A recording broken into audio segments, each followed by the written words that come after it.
Just quickly. Okay. Yeah. Ellen needs her 4 wisdom teeth out, and her insurance doesn't cover it. Okay. So we're having to look for a place. Along that lines, if you don't mind sharing, how many are on private insurance? 1, 2, 3, 4, 5, 6, 7. 7, 8, 9. And how many are 10? How many are on Medicaid, Medicare, some public aid? 1, 2, 3, 4, 5, 6. And also private insurance as well. Okay. Okay. Double. 6. And then 7. And then who was on regular and who was on private. And I had one more and I lost it. I don't know about you, but I found this very predictive, very interesting. Thank you, Laura, for taking notes. And like I said, I'm working with Dr. Mindy. I'm going to share these, and I think this might be the start of what a survey could be. You know, taking these questions, redefining them, and developing the survey that we can put on the web and go from there. So you were my guinea pig, so thank you very much. Thank you, Molly. I think let's take a 10-minute break, go to the bathroom, do what you need to do. Be back at 11:45, please.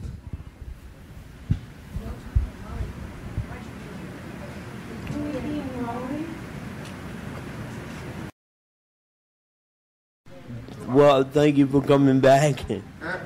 The next thing on our agenda is nutrition, and my nutritionist that I asked could not make it today, but I think it is really, truly important to talk a little bit about nutrition and people with cerebral palsy, because I've got many stories about why I don't eat right and what I blame it on and what we can talk about. But I want to first start out, and I really want to ask people, do you know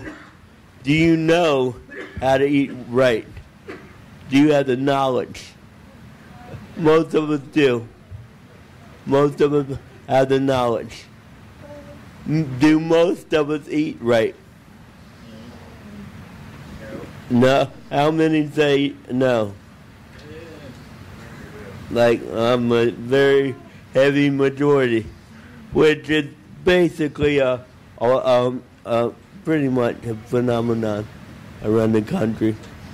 I think it's important to talk about this because, of course, eating right is a choice. But sometimes with people with cerebral palsy, eating right is a very hard thing to do. I can tell you, for the last 5 years, I've had my mother-in-law, bless her heart, living with me, and my wife.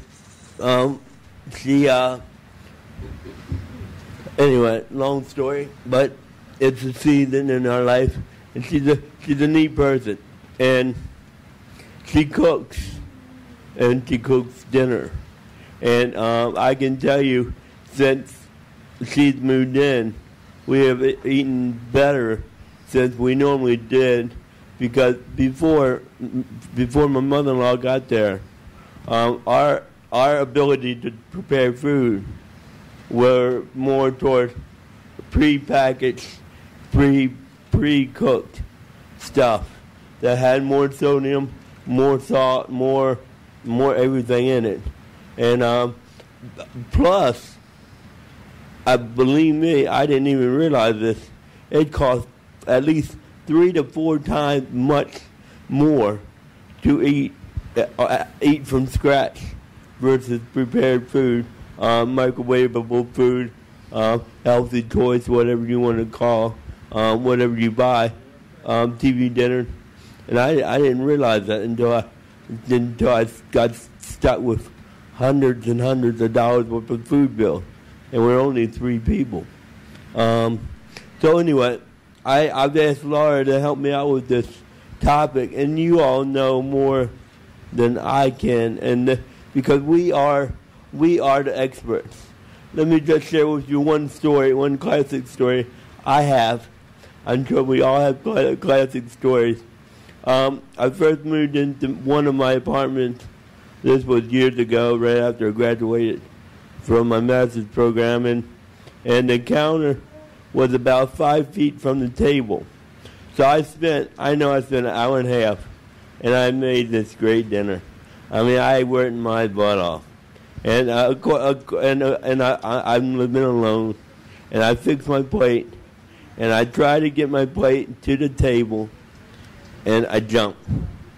And every piece of food that I fixed went on the floor, and I cussed, and I cursed, and I got pissed off. I must admit, I did not eat off the floor. I didn't go that far. But it really woke me up, that saying, you work this hard, and then you lose what you just did. So I drove to McDonald's. I did the heck with it. But what my mom actually, I told her about this, and she thought outside the box, and she got a serving cart on wheels, and I still use the serving cart. I can put the stuff from the counter to the serving cart, push it over to the table, and put it on the table. So there's no confusion if I drop it. Now, we built a house 12 years ago, and our stove, we designed our kitchen that our stove is right beside where we eat by our counter. So anything everything is pivotable. Every point in our house is pivotable. So we can get food from point A to point B without spilling it and stuff like that. That's another issue. That's a danger. Hot. I hate coffee for one reason. Because I jump and I get burned. So I don't like coffee. Laura. Okay, whoops, can you hear me? I feel like I can't. You can't. Robert kind of drafted me to do this, and I don't know a lot about nutrition, but let's change. But I do know, as an OT, a lot about food preparation, and I think what Robert is trying to ask here is part of the reason that you don't eat perhaps as good a diet as you should, is it because you have trouble with preparing the food, cooking? And so I guess that's what Robert wants us to talk about. Am I right? Yeah. So anybody have any feedback stories to tell about things that have happened when you've been cooking that are similar to what Robert's been talking about? You got it? Okay. Well, this might be a cop-out, but I think a lot of the foods like salad and fish are difficult to eat. So what, as an OT or anyone, what can you suggest? So what would I suggest eating besides? Okay. What is an OT? Okay, this one came back and bit me, didn't it? That's a good question, because if you eat baked fish, that flaky stuff, it's much harder to eat than fried food is. Fried fish, for instance, which holds it together. And I know before I went back and started teaching OTs, we used to talk about eating glue foods that would hold things together, and that's probably not the best solution. But that's where I look at things like I know whole apples, for instance, are really hard to eat, and I think some dental problems and jaw problems and things like that make it really hard to eat the fresh fruit. And in those situations, for instance, I would look at applesauce, which isn't as good. And, if you can make it or get somebody else to make it, your own homemade applesauce isn't hard to make. I don't even peel the apples. I just chop them up, throw them on the stove with a little water, and spice it and season it, and then I've got applesauce. And you can make it chunky, so it's not as mushy as the store-bought applesauce. Chicken, not fried chicken. I live in the world of fried chicken. I don't think they do anything in Alabama that's not fried, but chicken is a nice substitute for fish, and I do think that it can be a little bit cheaper than fish some of the time, so it's a little bit easier to eat. And if you're making it yourself, it's more expensive, but if you can buy the deboned, then you don't have to deal with the bones. That does make it easier. In terms of salads, I guess my druthers on that one is rather than going with salads, which are a great source of things, and look at things like broccoli, green beans, cauliflower, which aren't as... Some people just don't like vegetables, but to me, you can season them. You can put stuff in them that Robert was talking about thinking outside the box, but you can put a lot of spices and things on regular vegetables. And even the canned aren't bad. They're not as good for you, but you don't have to do all the chopping. And you can get the pre-chopped ones now, too. So there's another route to go. Those are more expensive options than the canned, but they're better for you if you can buy the pre-chopped ones. Does that help a little bit? I know last year we had, with our dinner, we had chicken and rice. And I got slammed last year because for an hour and a half, you could just hear the different choking things going from table to table to table to table to table. We all know stuff like rice and hamburger, they break up very easily. And when we breathe instead of swallow, that is a major issue. Major issue. Major issue.